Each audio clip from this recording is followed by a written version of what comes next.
வரதுக்குள்ள அம்மாவையும் தம்பியையும் கொண்டு பாடிய மிக்ஸ் பண்ணி வச்சிடறேன். உங்களை ஒண்ணும் பண்ணாத. ஏய், ஏன்பா என்ன தடுக்கிற? நீ தடுத்தா நான் விட்டுருவேனா? அப்போ ஒண்ணு பண்ணு, என்கிட்ட கெஞ்சி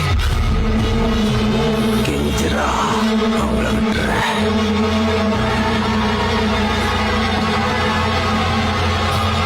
ப்ளீஸ்.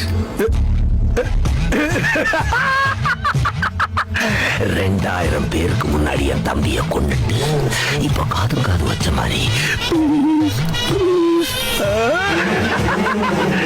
நீ வரும்போது உன் வீடு தெருவெல்லாம் ஒரே கூட்டமா இருக்கும். நீ அழுகிறத அந்த கூட்டத்துல ஒருத்தனா நான் பார்ப்பேன். அம்மா, தம்பி.